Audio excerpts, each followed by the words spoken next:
Are we ready to go? Welcome, everyone. Feel free to go ahead and just continue eating your lunch. We're going to try to get through this so that we can move on with other activities this afternoon. Do remind members of this committee that you're advised of your duty under the State Government Ethics Act to avoid conflicts of interest and appearance of conflict, and are instructed to refrain from participating in any matter coming before this committee in which you have a conflict of interest or appearance of conflict. Are there any?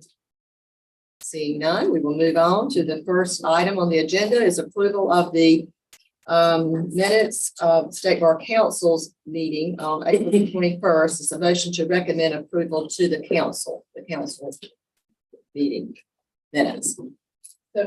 Second. Any discussion? All those in favor say aye. Aye. Opposed? Carries. Next item is approval of the minutes of the executive committee meeting on April the 20th. Is there a motion to approve? Don't make a move. Second. All right. Any discussion? All those in favor say aye. Aye. Opposed? Motion carries. All right, I will now go to Todd, who will give us the Finance and Audit Committee report. Todd? Thank you, Madam President. The material supporting the Finance and Audits and the Advisory Committee's work are in your material. I hope you've had a chance to read them.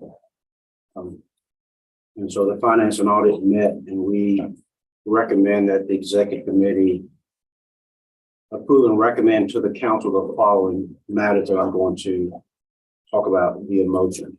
And the first matter, straightforward.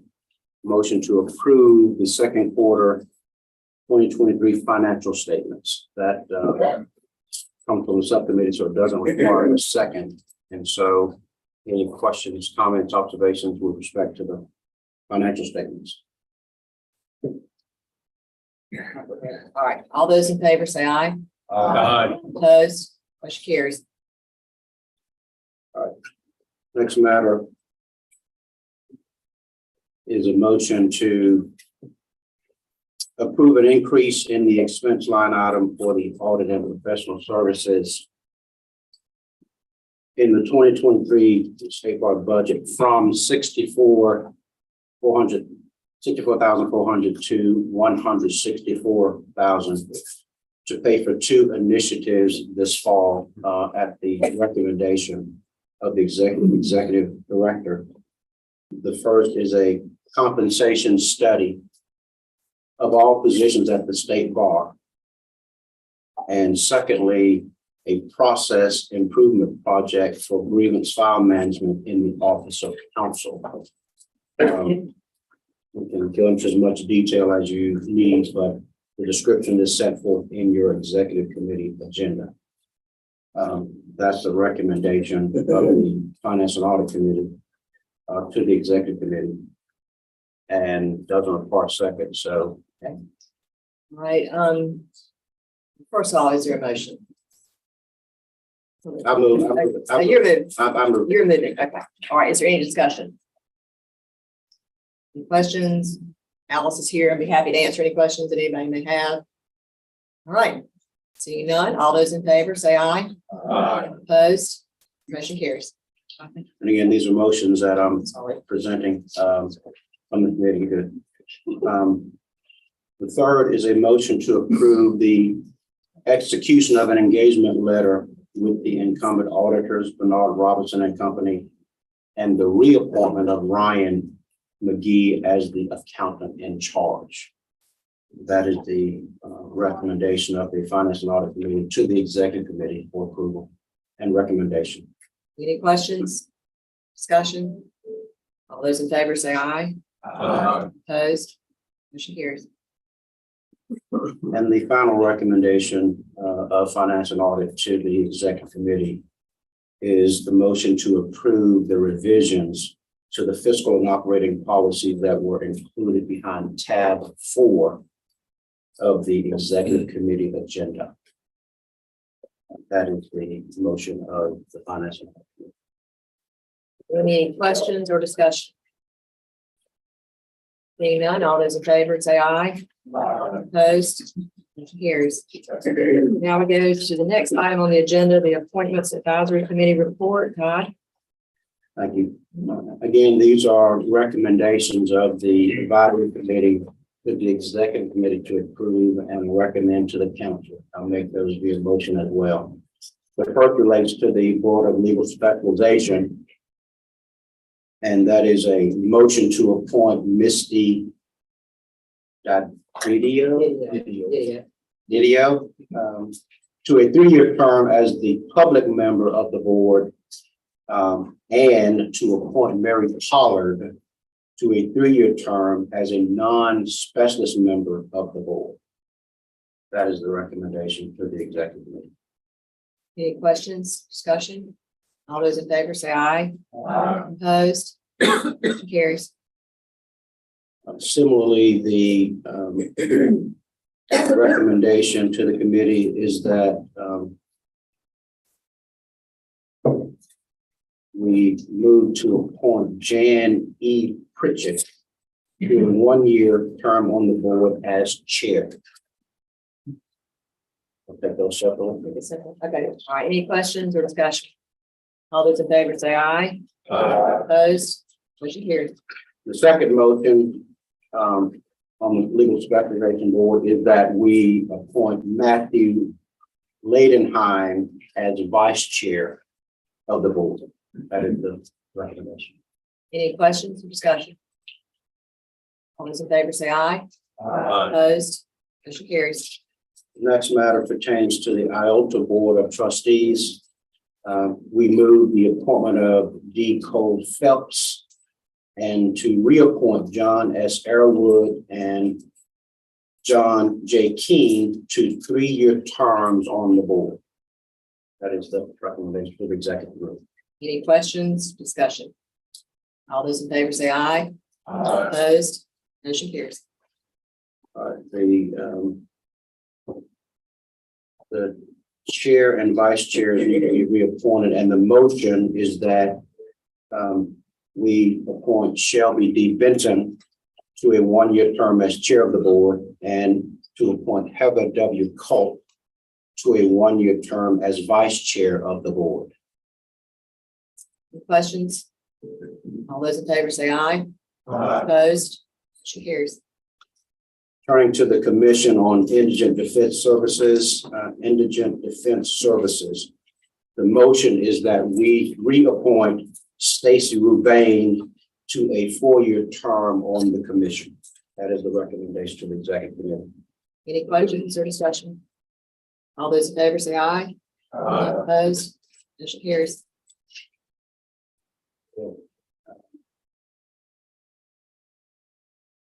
We have, we typically get, the state bar typically has some appointments to the Judicial Commission. And some of you may know that there is a bill pending in the legislature, I guess, to approve the budget. And our appointments are wrapped up in that if the budget passes, the appointments that the state bar historically had will become appointments by the Chief Justice.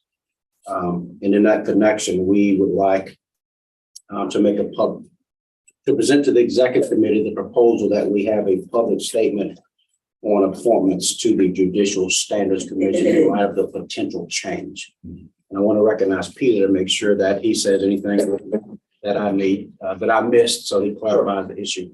So the Senate budget language included provisions that would take away the 4 appointments to the Judicial Standards Commission that are typically made by the state bar of practicing lawyers, and give additional appointments to the legislature and for judicial appointments, appointing a Superior Court judge and a District Court judge, each from the Senate and the House. So this change would result in no practicing lawyer representation on the Judicial Standards Commission.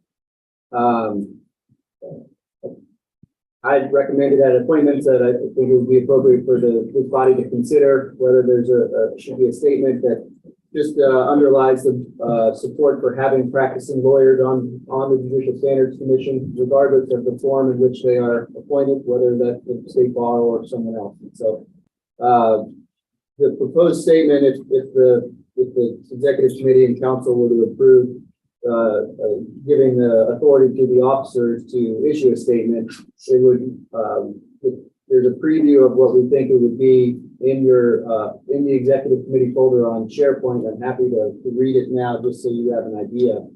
The headline would be North Carolina State Bar Statement on Judicial Standards Commission Appointments. And very short and sweet. The State Bar Council believes in the importance of practicing lawyer representation on the Judicial Standards Commission and urges the North Carolina General Assembly to maintain practicing lawyer representation on the commission in some form. We will continue to work with legislators and hope to reach an appropriate resolution to this issue.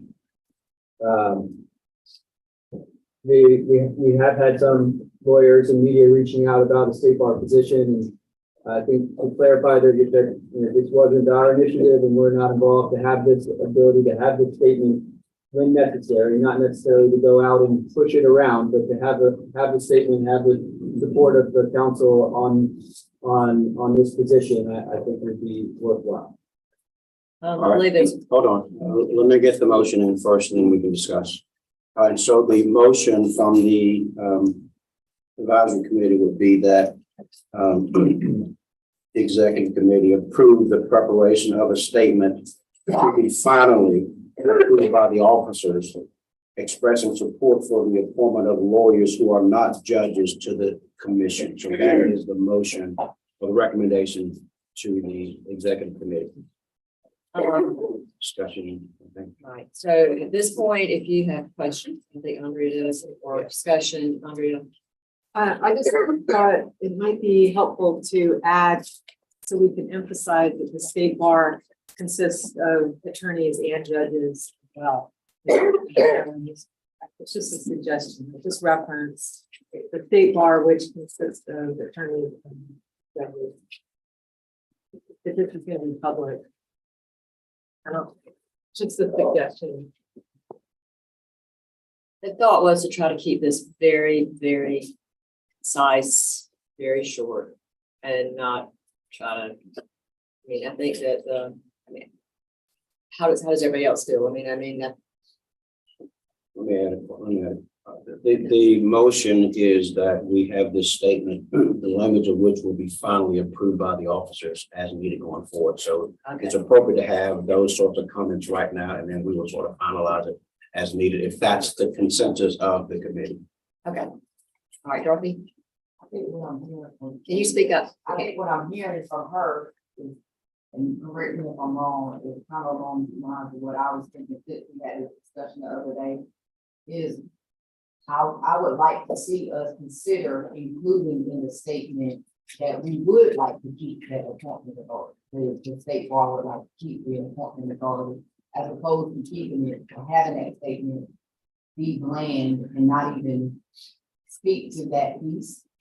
I'm not suggesting that we ultimately, the statement ends up including that language, but I would like for it to be entertained, at least, as opposed to just bland, what I'm calling bland, for lack of a better word, just really watered down statement that we just want to support the legislature in making sure that we still have lawyers. But I would like us to consider, like I said,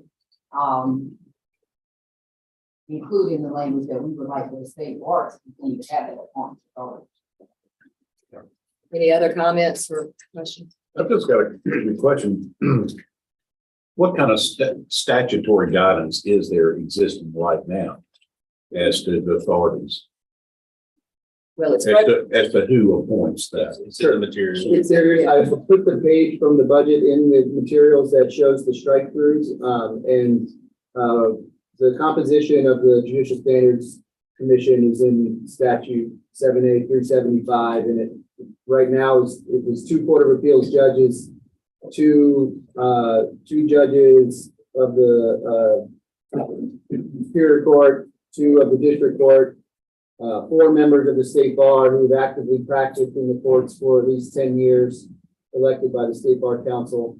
And there were 2 public members appointed by the governor and 2 public members appointed by the General Assembly, 1 each Senate and House. So before the change in the statute is that 4 judges would be appointed by the General Assembly instead of 4 lawyers elected by the State Bar Council. Any other questions? I have one question. Sure. In the budget provision, the language, what would happen to the lawyers who are currently serving? Would they fill out their term or would they be replaced? So the lawyer, if you, the lawyers who still have remaining years left in their term will get to complete their term. Any other questions, comments? On question, all those in favor, say aye. Opposed? Motion carries. The final item relates to the Dispute Resolution Commission rather. Madam President has the right to make an appointment to that commission. And we would ask that President Armstrong, with the advice and consent of the Appointments Advisory Committee, appoint Paul J. Ekster, Ekster, to the commission. And that is the recommendation, but it is Madam President's appointment. Just for your information, this appointment has to be a non-specialist and someone who is not a certified mediator. So, and I just have personal experience with Paul Ekster, who practices in Columbus County, Brunswick County, in that area. He does mediations. He's done them for me, although he's not certified. So, and he has his practice area is very diverse, from criminal to civil litigation. And as I said, he does mediations as well. So I felt like he was an appropriate, and if anybody knows of any reason why I should reconsider that, I would appreciate you letting me know that. You can certainly do that after the meeting if you would like to do that, but hearing nothing from anyone, that would be my intention. Anything anybody wants to say, any questions, Okay. That is my report, Madam President. Thank you, Todd. All right, moving along, we are now, I believe, on item 4 of the agenda, and these are proposed amendments for publication. 4.1 is a proposed amendment to rules on the duties of the secretary. And this generally is to amend the rules to allow the secretary of the state bar to delegate ministerial tasks.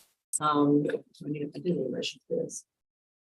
Motion that we recommend to the full council approval of this publication of this proposed amendment. I have a motion. So Is there a second? Second. All right, any discussion? All those in favor say aye. Opposed? Motion carries. 4.2, a proposed amendment to rules governing the specialization program. And this would, again, is for publication, to recommend publication, the creation of a new specialty in employment law. Is there a motion that we recommend publication to the council? So moved. Is there a second? Second. Is there any discussion? All those in favor say aye. Opposed? Motion carries. There's one item on the addendum. Let's see, it's also for publication. This is a proposed amendment to the rules governing the continuing legal education program. And it is it's in 1501, this to define definition of the ethics program and adds a new sponsored, registered sponsor definition. It's in your materials. Any questions? Is there a motion? So moved. Is there a second? Second. Everybody's got their mouths full. All those in favor say aye. Opposed? Motion carries. The next on the agenda, item 5, are proposed amendments, and these are for adoption. The first, 5.1, Board of Law Examiners, is a proposed amendment to rules governing admission to the practice of law. And it's dealing with requirements for military spouse comity applicants. It would eliminate the application fee, military spouse comedy applications. Is there a motion that we recommend adoption to the council? So moved. Second. Any questions or discussion? All those in favor say aye. Opposed, motion carries.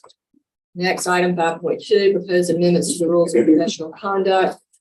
This will allow a lawyer to provide modest gifts to the client for basic living expenses if the lawyer is representing an indigent client pro bono and in certain other limited circumstances. Is there a motion for recommendation? So moved. Adoption to the full council. Got a motion and a second. Any questions or discussion? All right, all those in favor say aye. Opposed, motion carries. 5.3, proposed amendments to the rules governing continuing legal education program. And this does a number of different things, including extending the existing exemption from CLE for members of the judiciary and their law clerks, and adding an exemption from CLE for lawyers who are full-time employees in the General Assembly. And there's some other items as well, which is in your materials. Is there a motion for recommendation for adoption to the council? So moved. Is there a second? All those in favor say aye. Opposed? Motion carries. 5.4, proposed amendments to the rules governing specialization program. And this is a rule amendment that clarifies a specialist's duty to report professional misconduct to the board, and also to make some technical corrections to the rules related to the new specialty in child welfare law. Do I have a motion for recommendation for adoption to the council? Is there a second? Second. All in favor say aye. Opposed? Motion carries. 5.5, this is a proposed amendment to the discipline and disciplinary rules. It's a technical correction that clarifies that the procedure for refusing a letter of warning is distinct from the requirements for service of process of a letter of warning. Is there a motion that we recommend adoption of this amendment to the full council? Is there a second? Second. Any questions or comments? All those in favor say aye. Opposed? Motion carries. All right. Now we are down to our reports. We'll start with our usually very lengthy report by Catherine Jean. Catherine? There you are. Your turn, Kathy. Your turn. I'm sorry, I can't hear anything, so. I'm I sorry. didn't realize I never called on it. You have in your report, in your materials, a litigation report that reports on the status of all the pending litigation. It's in the business, but I'd be happy to answer any questions you might have. So I know everybody's read all of that, and she does a great job of summarizing outstanding litigation. Does anybody have any questions for Catherine? All right, thank you, Catherine. Thank you, ma'am. Appreciate it. All right, legislative report. Peter? The legislature is still in session. The session is proceeding a little longer than expected as they work out a compromise on the budget between the House and Senate. Anticipated that budget will probably get worked out sometime in August, as July gets tied up with a lot of pre-planned vacations and conferences from the legislature, so they're not meeting as often right now. We talked about one of the issues that I'm keeping an eye on, the Judicial Standards Commission. We're also working with the legislature to see if there's a way to get additional dues language in the budget process, and keeping an eye on some other items, including consumer finance, consumer lending for consumer litigation funding, and so. We're keeping an eye on that to make sure that we see if we can help whatever gets drafted to be within our ethical guidelines and anything else that comes up. But we're over there. We're paying attention. We might be calling on you if things advance in certain ways. We'll be calling on you as necessary. But anything that you want to ask about or check in on, feel free to give me a call. Happy to. Thank you, Peter. Appreciate your work at the General Assembly. Any questions for Peter? Thank you. The report of the Issues Committee, I believe Darren is tied up in court, so Alice has agreed to step in. Well, the Issues Committee has 3 subcommittees this year. One is studying the random audit program. Okay, can you hear me? Okay. One is studying the random audit program, which is quite an old program. I think there's general consensus that the essentials of that program are good in terms of helping lawyers to better understand their obligations relative to the trust accounts and to maintain those obligations. There has been concern in recent years that because of the way we attempt to randomly select people for audit, that because of changing demographics in the state of North Carolina, that process has now become unfair, unequitable, particularly relative to the rural communities versus urban communities. So that committee is working on that. I think we have a way to resolve that issue. And given the work that the subcommittee's been doing, I would anticipate there'll be a recommendation at the October meeting in that regard. That's one subcommittee. The next subcommittee is working on deferral programs for the grievance process. These are programs where the respondent can have discipline deferred until they participate in a program. The two existing ones we have are the LAP program and the TAC program. So there's no action taken on the discipline if they participate and there's a successful conclusion to that. The recommendation then goes back to the grievance committee, and the grievance committee can dismiss the grievance or can take action on the grievance. But that's why they're called deferral programs. But that subcommittee is studying whether there are options that we are not considering that could be other deferral programs.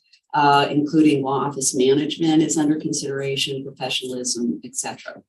And then the third subcommittee, and I'm forgetting what my third subcommittee is. Succession planning. Succession planning. Of course. Yeah, so maybe there needs to be some succession planning.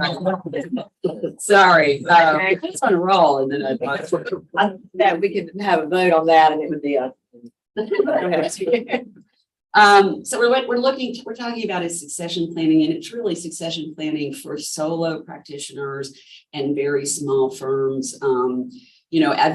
Ideally, every firm is going to have some kind of succession plan, but the problematic situations are ones where you have a sole practitioner who abandons the practice either because they die, they get sick, they're disbarred, sometimes they disappear, and then there's no one there to wind down the practice. And particularly if the practice is kind of a mess, that means the state bar has to step in and we have to appoint a trustee and go through all of that.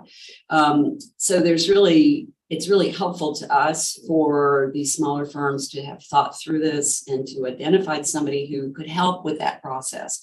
And so this committee is looking at ways that, one, we can encourage that activity. We can educate people about what should be included in the succession plan, because it's not just the person, but you have things like, where are your passwords and things like that. So this committee is, I think, is still pretty early on in trying to figure out, what are some mechanisms we could use. I think there is consensus that it wouldn't be mandatory, that we're not going to make some rule that we would then have to pull in all the, powers of the state bar to enforce. This is really things to help lawyers. And so we want to do it through encouragement. That's it. Thank you very much. Appreciate you stepping in. All right, Matt, access to justice. Thank you, ma'am. Access to justice, before I forget, keep on your calendar August 31st beginning at 10 o'clock at the State Bar Building. We will be having an Access to Justice Summit run by our own Marcy Armstrong and Jimbo Perry from the Chief Justice's professionalism, where we're getting together a lot of folks because this is a big issue and a lot of entities have been looking at trying to find resolution. So this summit is a gathering of all those entities to try to fix the problem. And legislators will be included, judges will be included. So please mark that on your calendar. I believe it's a Thursday.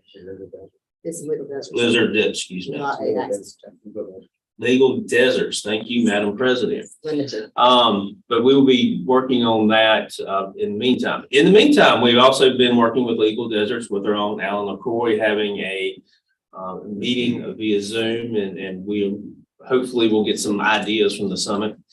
Catherine Fry has been working on unbundled legal services in the civil realm, fixing, we hope, Rule 16.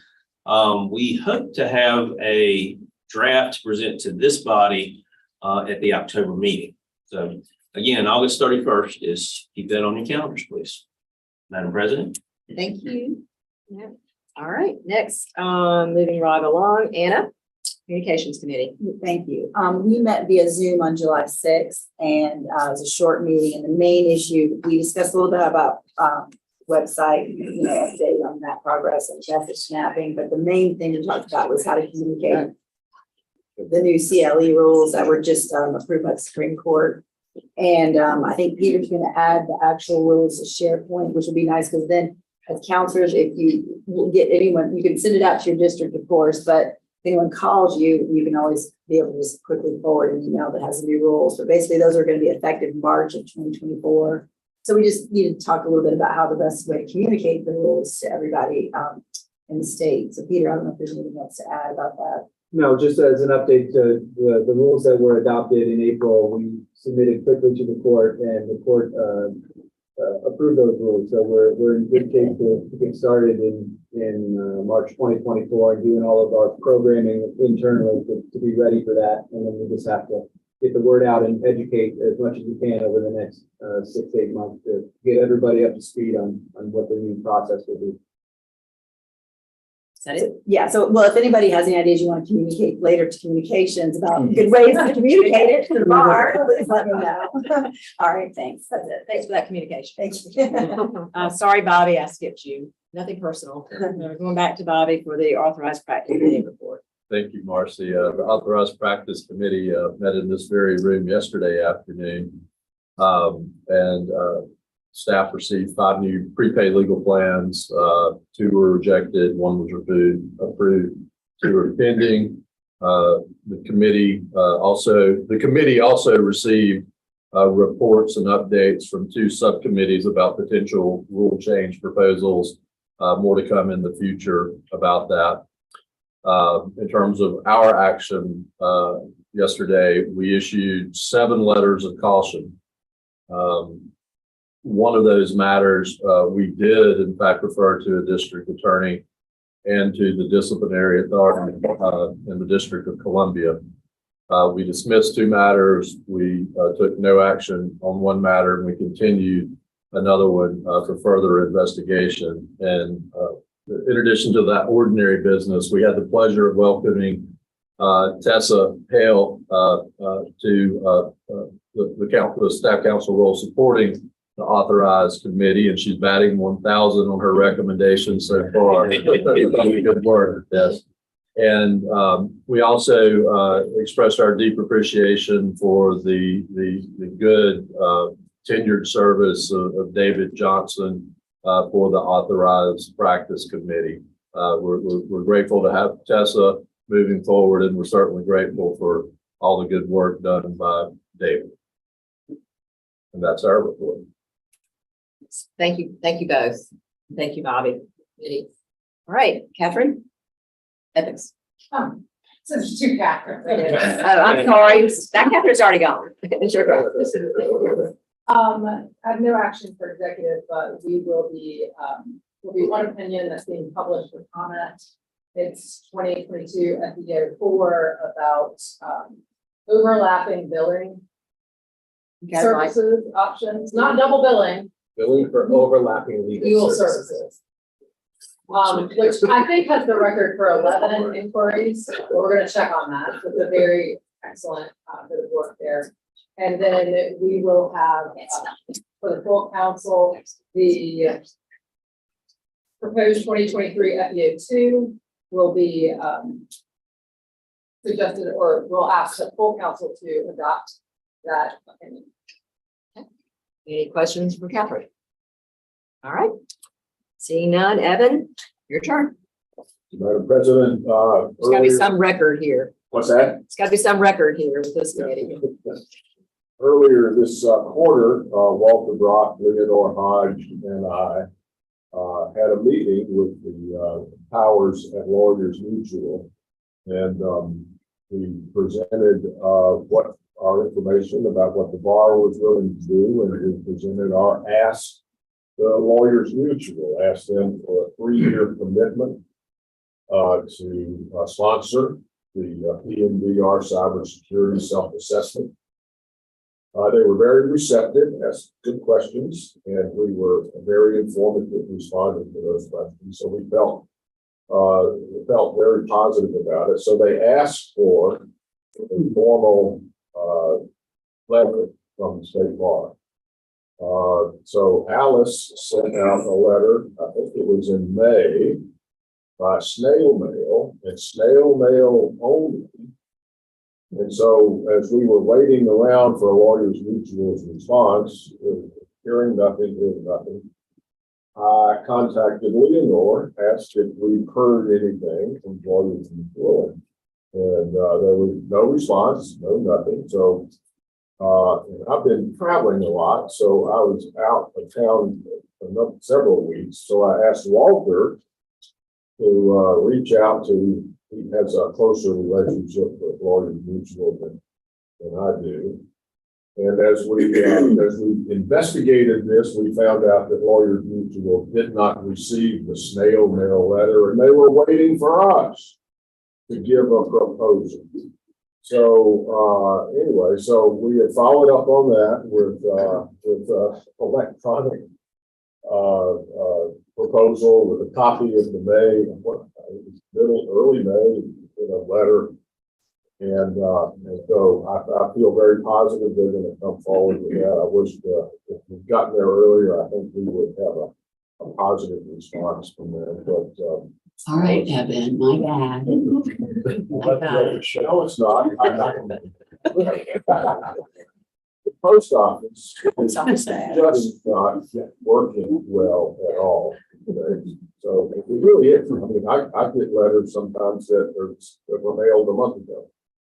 And some, and I ask sometimes some of my people, my lawyers I'm dealing with, I haven't received a letter, that, and so they sent it again, and both letters arrived at the same time, one sent 30 days earlier. So yeah, it's the post office, but we probably should have copied electronically. So that's where we are. Walter is going to bring that home for us. So Thank you. that's the report. That's great. Thank you. You can see the end, right? Any other comments or questions for Evan? And thank you, Walter, for helping out with that. All righty. So now I believe our final business today is the Distinguished Service Committee. Warren? Madam President, but this time I'd like to move to go into closed session pursuant to North Carolina General Statute 143-318.11A2 to prevent the premature disclosure of an honorary degree, scholarship, prize, or similar award. Counselors can stay, right? All the counselors. So Julie was trying to get up late. Other, does anybody else need? Actually. Okay. Hold on just a minute. We got to. We need to vote to go into closed session. Oh, I'm sorry. All those in favor of going into closed session, say aye. Aye. Opposed? Motion carried. Thank you, Peter.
Yeah.